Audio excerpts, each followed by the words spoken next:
কিয়ামতের দিনটা বড্ড ভয়ঙ্কর, কেউ সুপারিশ করার সাহস পাবে না। আরে আমার অবস্থা কি আমি জানি না, আমি আবার কারোর জন্য সুপারিশ করবো? কথা বুঝেন নাই? আমার কি হবে আমি জানি, তা আমি আরেকজনের নিয়ে টেনশন করার সুযোগ কোথায়? ইয়া নাফসি ইয়া নাফসি, আল্লাহ আমারে বাঁচাও আমারে বাঁচাও আমারে বাঁচাও। কাঁদতে কাঁদতে মানুষ হয়রান হয়ে যাবে, এ নাকি আবার আরেকজনের বাঁচাবে। বিশ্বনবী বলেন, বিশ্বনবী একবার ছাগলের রান খাচ্ছিলেন, রান খেতে খেতে বিশ্বনবী বলেন, আনা সাইয়্যিদুন নাসি ইয়াউমাল কিয়ামা, আমি কিয়ামতের দিন সর্বশ্রেষ্ঠ হব, মানুষের মধ্যে সর্বশ্রেষ্ঠ সেরা আমি বিশ্বনবী। আলহামদুলিল্লাহ পড়েন। বিশ্বনবী বলেন সেদিনটা বড্ড ভয়ঙ্কর, সেদিন কেউ কারো কোনো উপকারে আসবে না, বন্ধু বন্ধুর কাজে আসবে না, স্ত্রী স্বামীর উপকারে আসবে না, স্বামী স্ত্রীর উপকারে আসবে না, পীর সাহেব মুরিদরে বাঁচাতে পারবে না, মুরিদ পীর সাহেবরে বাঁচাতে পারবে না, নেতা কর্মীর পরিচয় দিবে না, কর্মী নেতার পরিচয় দিবে না, ভাই বোনকে চিনবে না, বোন ভাইকে চিনবে না, বাবা তার সন্তানকে চিনবে না, মেয়েকে দেখে মা দৌড়ে দৌড়ে পালাবে। বড্ড ভয়ঙ্কর দিন। বিশ্বনবী বলবেন জমিনটা এখনকার মতো থাকবে না, পুরো জমিনটা সমান হয়ে যাবে, ফ্ল্যাট, এখন তো গোল, তখন ফ্ল্যাট, সবাই এক জমিনের উপরে দাঁড়াবে, সূর্যটা মাথার কাছে চলে আসবে, সূর্যের গরমে মানুষের মাথার মগজ গলে গলে কানের ছিদ্র নাকের ছিদ্র দিয়ে বেয়ে বেয়ে পড়বে।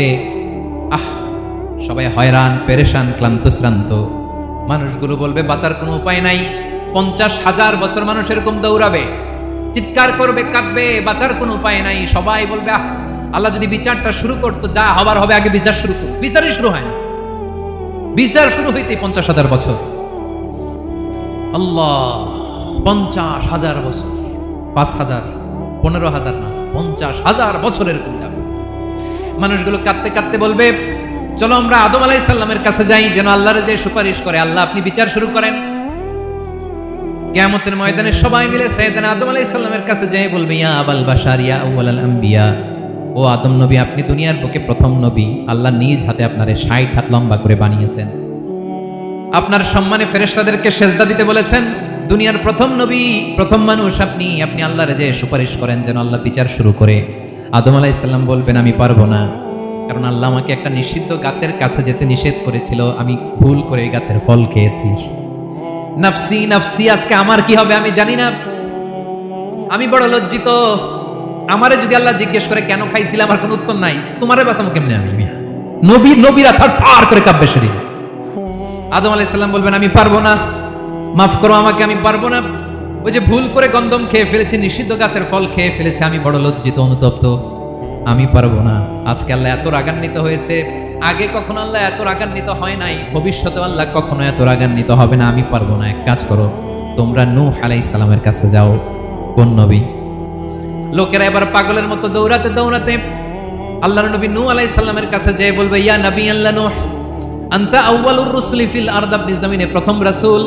আদম আলাইহিস সালাম নবী ছিলেন, রাসূল ছিলেন না, এই দুনিয়ার বুকে প্রথম রাসূল ছিলেন আল্লাহর নবী নূহ আলাইহিস সালাম। সবাই বলবে ও নবী আল্লাহ নূহ, রাসূল আল্লাহ নূহ, আল্লাহ আপনাকে আবদান শাকুরা, শুকরগুজার বান্দা বলে কোরআনে বলেছে। কোরআনে নূহ আলাইহিস সালামের নামেও সূরা আছে না নাই? আপনি আল্লাহর প্রিয় বান্দা, প্রিয় রাসূল। দেখেন আমাদের কি দশা, ঘামতে ঘামতে শেষ, জমিনটা তামার জমিন, সূর্যটা মাথার কাছে, কি করবো আর পারি না, ঘামতে ঘামতে আর কত ঘামবো, কত দাঁড়িয়ে থাকবো। আল্লাহরে যে বলেন বিচার যেন শুরু করে। নূহ আলাইহিস সালাম বলবেন আমিও পারবো না, আমিও পারবো না, আমি আমার ছেলের জন্য এক কথা বলে ভুল করে ফেলছি। যখন মহাপ্লাবন হবে আমি বললাম আল্লাহ আমার কলিজার টুকরা সন্তান রে বাঁচান। আল্লাহ বললেন ও নূহ, সে তোমার সন্তান না, কারণ সে ঈমান আনে নাই, সে পাহাড়ের উপর দাঁড়িয়েছে, দেখি কেমনে সে বাঁচে। ওই যে আমি একটা না বুঝে আবদার করেছি, আল্লাহ আমার উপর রেগে গিয়েছিলেন। আজকে আল্লাহ ওই ব্যাপারে যদি আমারে প্রশ্ন করে, আমার কোনো জবাব নাই, আমি পারবো না, মাফ করো। তোমরা সবাই মিলে আল্লাহর খলিল ইব্রাহিম আলাইহিস সালামের কাছে যাও।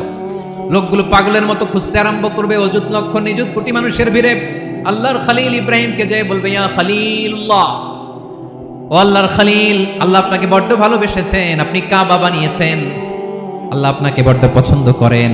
দেখেন আমাদের কি অবস্থা, আপনি যে আল্লাহর কাছে সুপারিশ করেন যেন আল্লাহ আজকে বিচার শুরু করে। আল্লাহর নবী ইব্রাহিম বলবেন আমিও পারবো না, আমি আমার জীবদ্দশায় 3টা মিথ্যা বলেছি। কয়টা? আসলে মিথ্যা না, একটু টুইস্ট করে কৌশল করে কথা বলেছিলেন, ওইটাকে হাদিসে মিথ্যা বলা হয়েছে। আমি জীবনে 3টা মিথ্যা বলেছি, জীবন বাঁচানোর তাগিদে কৌশল করে 3টা কথা বলেছি। আজকের এই কঠিন ময়দানে আল্লাহ যদি ওই 3টা কথার ব্যাপারে জিজ্ঞেস করে, লজ্জায় আমি মাথা দেখাতে পারবো না, আমিও পারবো না। আমিও পারবো না। আজকে আল্লাহ এত রেগে আছে, আগে কখনো এত রাগে নাই, পরেও রাখবে না। তোমরা সবাই মিলে বনি ইসরাইলের নবী মুসা আলাইহিস সালামের কাছে যাও। সবাই এবার যাবে মুসা আলাইহিস সালামের কাছে, যেয়ে বলবে, ইয়া নবী আল্লাহ মুসা, আপনি ছিলেন কালিমুল্লাহ, আল্লাহর সাথে সরাসরি কথা বলতেন।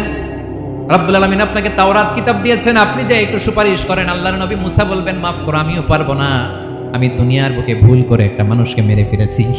আমি মারছিলাম আদব শিক্ষা দেওয়ার জন্য এক থাপ্পড়, এই থাপ্পড়ে যে ওই লোক মরেই যাবে আমি জানতাম না। আজকে আল্লাহ যদি জিজ্ঞেস করে কেন মারলা, জবাব আছে? ওই লজ্জায় আমি অনুতপ্ত, আমি পারবো না, আমার এই কথা বলো না। আজকে আল্লাহ বড্ড রেগে আছে, আমি পারবো না। তোমরা আল্লাহর নবী সাল্লাল্লাহু আলাইহি সাল্লামের কাছে যাও।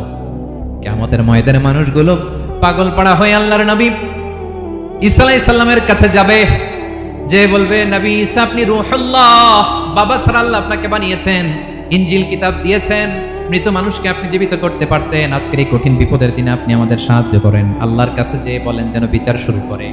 ঈসা আলাইহিস সালাম বলবেন, আমিও পারবো না। ইন্নী উবিদতু মিন দুনিল্লাহ, আমার উম্মত খ্রিস্টানেরা আল্লাহরে বাদ দিয়ে আমি ঈসার ইবাদত করেছে। আমার মা ম্যারি আর আমাকে ডাকতো জেসাস ক্রাইস্ট, আমার ইবাদত করেছে। যদিও আমি আমার ইবাদত করতে বলি না, ঈসা আলাইহিস সালামও ইবাদত করতে বলেছেন একজনের, তিনি কে? আল্লাহর নবী ঈসা আলাইহিস সালাম বলবেন, আমিও পারবো না। আজকে আল্লাহ অনেক রেগে আছে, আমি পারবো না। তবে একটা পরামর্শ দিতে পারি, একটা সাজেশন দিতে পারি। আজকের দিনে এই কঠিন মুসিবতের কালে, এই কঠিন সময়ে কেউ আল্লাহর দরবারে দাঁড়িয়ে একটা টু শব্দ করার ক্ষমতা কারো নাই, একমাত্র আখিরি জামানার পয়গম্বর বিশ্বনবী মুহাম্মদুর রাসূলুল্লাহ ছাড়া। মানুষগুলো এবার আগুনের মধ্যে পানি দিলে যেমনি আগুন নিভে যায়, দাউ দাউ করা হৃদয়ে জ্বলন্ত আগুন তাদের ঠান্ডা হবে। কিয়ামতের ময়দানে ওই বিভীষিকাময় সময়ে, মুসিবতের কালে মানুষগুলো পাগল হয়ে বিশ্বনবীকে খুঁজতে আরম্ভ করবে। সবাই মিলে বিশ্বনবীর কাছে যেয়ে বলবে, ইয়া রাহমাতাল লিল আলামিন, ইয়া খাতামান নবীন, রাহমাতাল লিল আলামিন।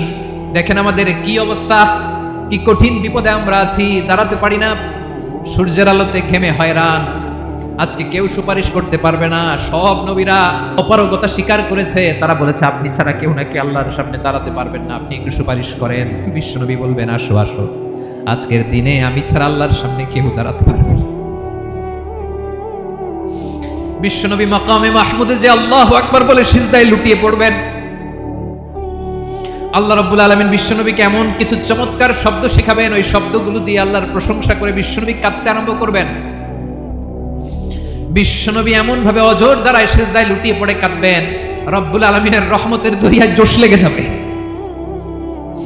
রব্বুল আলামিন এই দৃশ্য থেকে সহ্য করতে পারবেন না। রব্বুল আলামিন বলবেন, ইয়া মুহাম্মদ ইরফা রাসাক, ও নবী আপনি মাথা তোলেন, মাথা তোলেন, আপনার কান্না আমি সহ্য করতে পারি না। নবী আপনি মাথা তোলেন, সাল তুতা, আজকে আপনি যা চাবেন তাই দেব। নবী আপনি সিজদা থেকে মাথা তুলেন, সাল তুতা, যা চাবেন তাই দেব। ওয়াশফা তুশাফা, যার জন্য সুপারিশ করবেন তার সুপারিশ কবুল করে নেব। বিশ্বনবী এবার মাথা তুলবেন। যে বিভীষিকাময় সময়ে প্রত্যেক নবী বলেছেন আমি পারবো না, প্রত্যেক নবী বলেছেন নফসি নফসি, আমার কি হবে আমি জানি না, আল্লাহ আমারে বাঁচাও। প্রতিটি নবী বলবেন নফসি নফসি, আল্লাহ তুমি আমারে বাঁচাও, আমারে বাঁচাও। বিশ্বনবী মাথা তুলবেন, তুলে বলবেন রব্বি হাবলি উম্মতি, আল্লাহ তুমি আমার গুনাহগার উম্মতকে বাঁচাও। এই দুনিয়ার বুকে রব্বুল আলামিন সব নবীকে একটা করে দাওয়া মুস্তাজাবা দিয়েছেন, মানে যে দোয়া করলে কবুল হয়ে যায় সাথে সাথেই। দাও বিহা, দুনিয়ার সব নবীরা ওই দোয়াটা দুনিয়ায় করে ফেলেছে। সব নবীকে আল্লাহ একটা করে দোয়া দিয়েছেন, নবী দোয়া করলেই কবুল। সব নবীরা ওই দোয়া করে ফেলেছে দুনিয়াতে। বিশ্বনবী বলেন আমি করি নাই। ওয়া ইন্নী আখতাবিউ দাওয়াতি শাফাআতান লি উম্মতি ইয়াউমাল কিয়ামাহ, আমার ওই স্পেশাল দোয়াটা আমি দুনিয়ার বুকে কঠিন বিপদে পড়েও কোনোদিন করি নাই। আমি আমার স্পেশাল দোয়াটা কিয়ামতের দিন আমার গুনাহগার উম্মতকে সুপারিশের জন্য রেখে দিয়েছি। আল্লাহ বলবেন নবী ইরফা রাসাক, মাথা তোলেন, আর কাটবেন না। বিশ্বনবী মাথা তুলবেন, আল্লাহ বলবেন সাল তুতা, আপনি যা চাবেন তাই দেব। ওয়াশফা তুশাফা, সুপারিশ করেন, সুপারিশ কবুল করব। বিশ্বনবী বলবেন আল্লাহ ওই স্পেশাল দোয়াটা দুনিয়াতে করি নাই, আজকে আমি তোমার দরবারে দাঁড়িয়ে কিয়ামতের দিন ওই দোয়াটা করছি। আল্লাহ আমার যে উম্মতের হৃদয়ে যাররা পরিমাণ ঈমান আছে, আমার একটা উম্মতকেও তুমি জাহান্নামে ঢোকাতে পারবা না। বিশ্বনবী পাগলের মতো একবার হাউজে কাউসারে যাবেন, একবার সিরাতে যাবেন, একবার পুলসিরাতের দিকে, একবার হাউজে কাউসারের দিকে পাগলের মতো দৌড়াতে থাকবেন, তার কোনো গুনাহগার উম্মত যাতে জাহান্নামে ঢুকে না যায়। সেদিন কেউ সুপারিশ করতে পারবে না, বিশ্বনবী ছাড়া। এজন্য 5 নম্বর আল্লাহ বললেন, মান